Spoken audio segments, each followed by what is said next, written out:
think, Ellie? What do you think? Huh?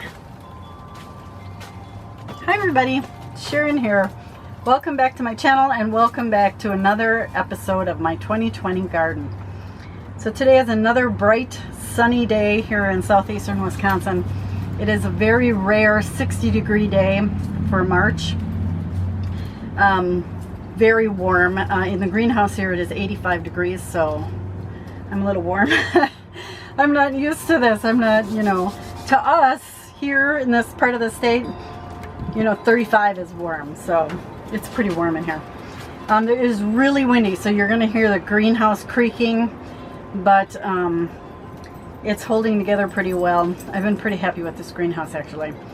And today I want to start seeds. I didn't get to start them last weekend. I had too many other things going on and I just ran out of weekend. But this weekend I want to start seeds, and next weekend I have company. So I have to get these seeds started. So let me show you what I do to start my seeds.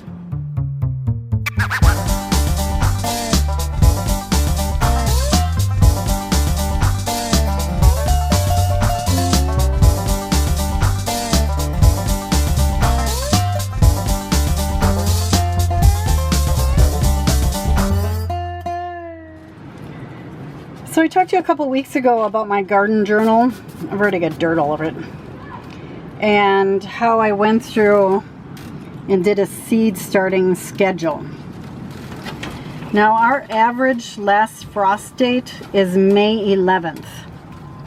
However, you could probably cross that off and put about May 20th on there, because lately the frosts have been getting later and later. I don't dare plant something in my garden until Memorial Day weekend. And even then, sometimes it's iffy going. So March 1st is my 10 to 12 weeks before May 11th date. And these are all the items that can be planted at that time. The ones I have crossed out are the ones that I'm not going to grow this year.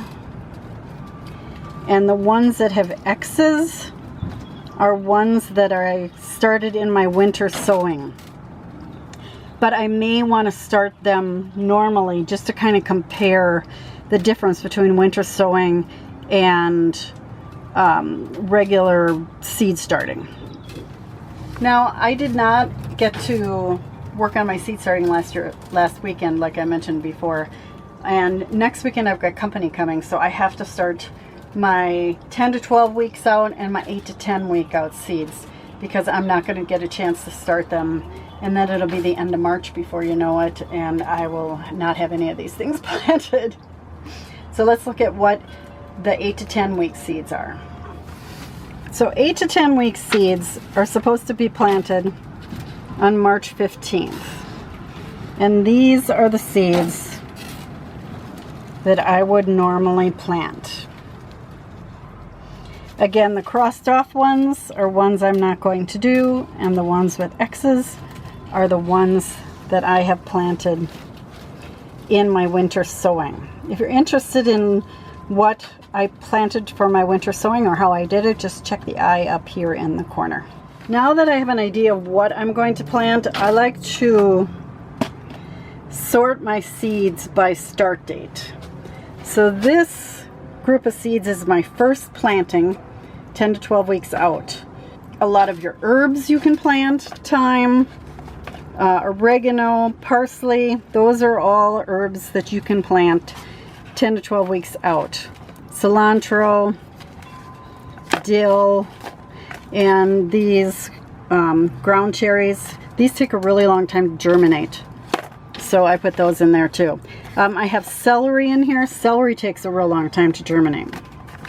So those are my 10 to 12 week seeds. And then I have a second planting, which is 8 to 10 weeks. Hot peppers, cabbage, pak choys. Some of these I may just direct sow. Sage is another one. Summer savory I want to plant.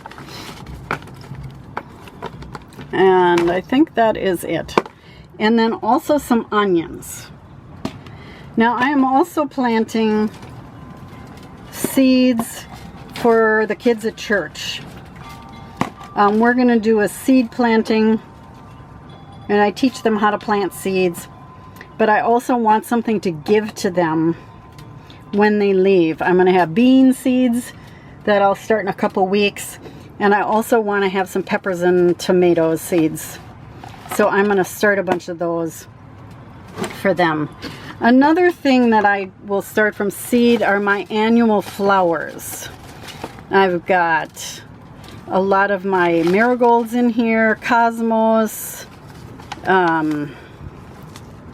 what are these? Bachelor buttons, these black-eyed Susans, just a whole bunch of different seeds. And every time I plant seeds, I will plant more flower seeds. The next step of my process is to figure out how I'm going to plant them, what kind of trays I'm going to plant them in.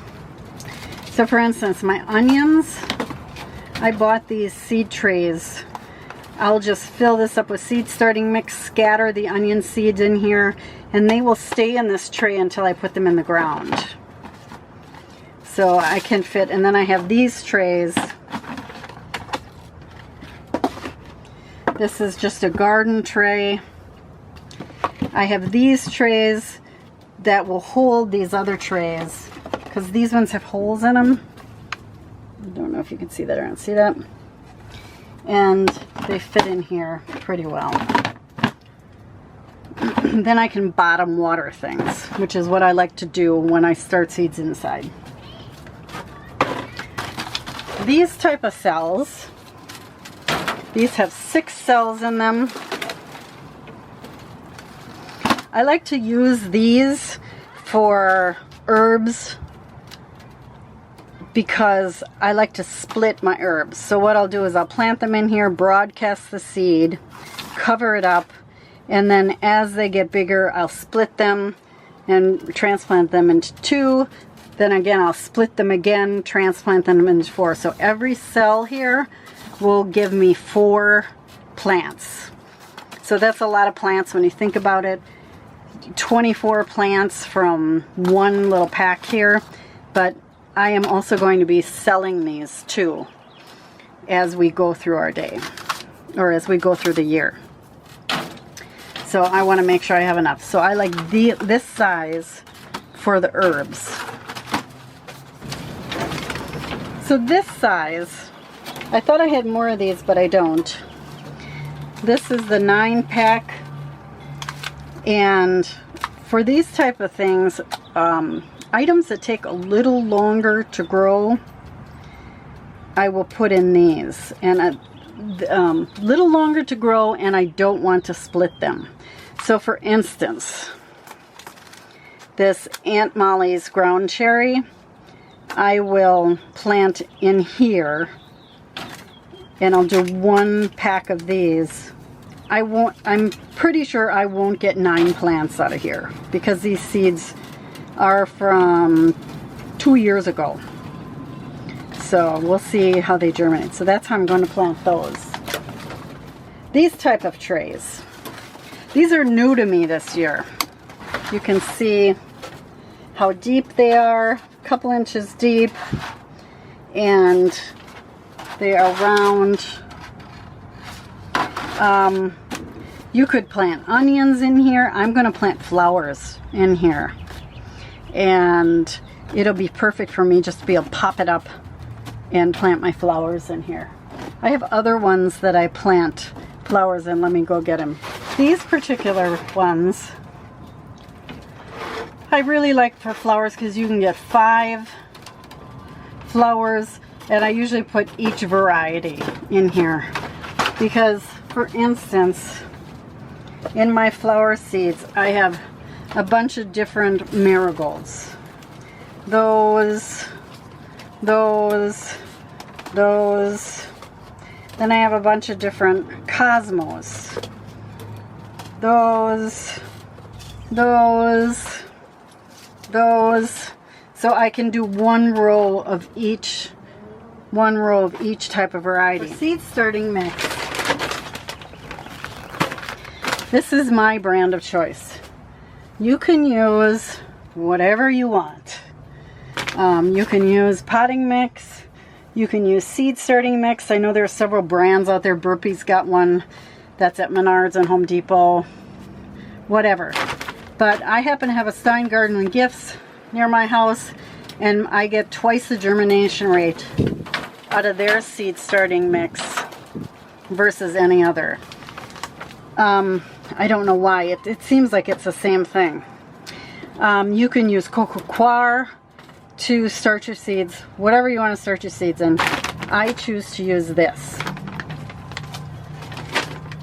And what I do is I get it moist and I pour boiling water over it. Now I did this about 10 minutes ago and it's still steaming. It takes about a half an hour for it to cool down, because you don't dare want to plant your seeds in really, really hot soil. You want it to be room temperature soil. Even a little cool is okay, because it'll warm up to room temperature pretty fast. But you definitely don't want to put like boiling hot. This is still steaming. Can you see the steam come up there? So I just pour the boiling water in and get it until it's moist enough that you can grab it and it will hold together like that. And once you get it all mixed up, stir it every 10 or so minutes until it's cool. It'll take you about half an hour. And what this does is it kills mostly fungus. And if you don't have any fungus in your soil, you won't have any fungus gnats. So it's not a guarantee that you won't get any fungus gnats, but they'll be greatly decreased if you do this step. Some people don't do it. I do. You can do whatever your little old gardening heart desires. You will be a happy camper. So I'm going to let this cool down a little more because it's still pretty hot. Once you start packing it in the cells too, then it will cool down. So while my seed starting mix is cooling down, let's talk onions. Onions are one of the few things that I plant in regular old potting soil. And the reason is because they spend a really long time in these seed trays. They will stay in here until I plant them in the garden. So this is the March 8th, and I won't plant them in the garden until the 3rd or 4th week of May. So they stay in here a long time. I will actually drizzle some more soil on them as they grow, and that will give them enough nourishment. So these are the only exceptions to growing in seed starting mix. So for my onions, what I did is I just tapped down the dirt, sprinkled the onions on there, and now I'm going to put a thin layer of dirt on there. Just like that. And then I'll just pat it down again. And I'll do that for all of them. And then I water them. Now this is the only time I will water seeds from above. Otherwise I will always water from the bottom. But I just want it to be nice and moist. Don't forget to put your label in, and your onions are planted. Now let's plant some herbs.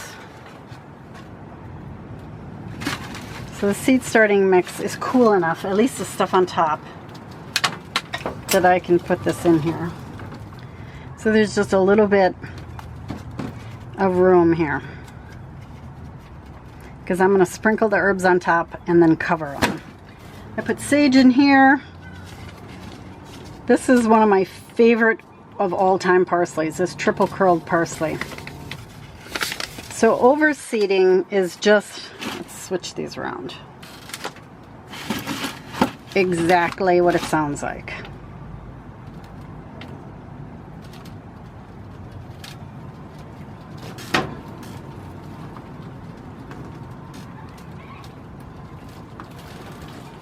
Put this in here.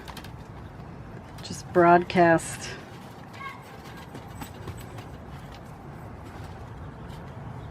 And put a label in. So here is how I plant peppers and tomatoes. I'm just going to make 2 holes in each cell.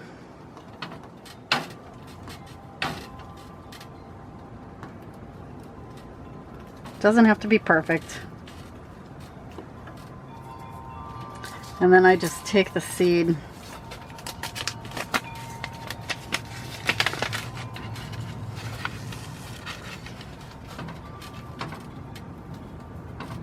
and I put 1 to 2 seeds in each hole.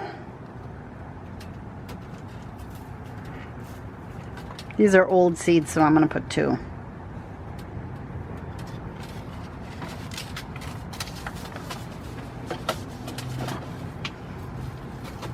Just pat them down to collapse the hole. And then I will cover them up with seed starting mix. And that's how I plant my tomatoes and peppers.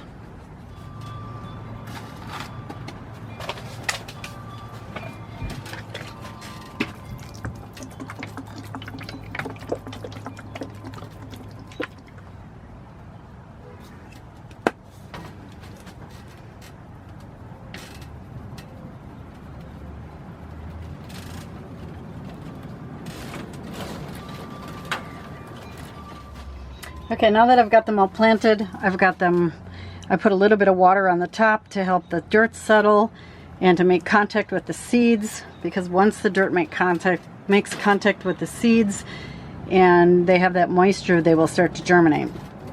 I also put some cinnamon over the top because cinnamon is an antifungal and it will also help control any fungus gnats. This next step is up to you. I cover mine.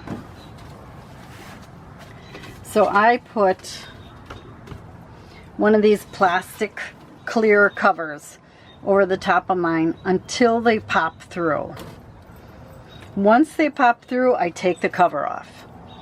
I will put these downstairs on a heat mat, and they will get no light until they start to pop through. As soon as you see the very first one pop through, start to put light on them. So these will probably take anywhere from 5 to 10 days to germinate, depending on the seed, depending on the heat. I will check them for moisture. As long as the cover is on, I don't need to water them. But as soon as I take the cover off, you have to check them every day. And what I do is I'll pull one of these out. I will put about 1/4 inch of water in the bottom, let them soak it up. And then I'll put that back in, and that's how I water. One of the things I want to stress about starting your seeds indoors is you have to babysit them. If I go away for a weekend, I have someone coming over and water them because they can't go, especially when they're on the heat mat. Once you take them off the heat mat, they're pretty good. And once they get their first leaves, not their true leaves, but their first codlin leaves, then I take them off the heat mat because it's warm enough in my basement that they don't need that extra heat anymore. Once they get their first true leaves, then I will give them a feeding, their first feeding, and I'll do a very gentle water-soluble 555 fertilizer, and I will show you that as we go along. So this was just a small little peek into seed starting. I do have a couple other videos where I've started seeds, so I didn't want to repeat myself. So I will create a playlist and put that link down in the description below. So I hope this helped you if you are a beginning gardener. Even if you're not a beginning gardener, I hope you found something that maybe you want to try or maybe you don't do. I usually have pretty good luck with my seed starting, so it's always fun to get everything going. It's kind of like having a pet if you start your seeds early, because you really have to watch them every day. Every day I go downstairs and check on my seeds, because the one day I don't go down there is the day that they're going to dry out and the seedlings are going to die. So we don't want to do that. So I am going to finish planting. I just have a few things, a couple peppers to plant and stuff. yeah, that should be it for this time. Thank you so much for watching, everybody. If you like what you saw here, don't forget to click on that subscribe button or give me a thumbs up. And until next time, happy gardening, everybody. Bye-bye.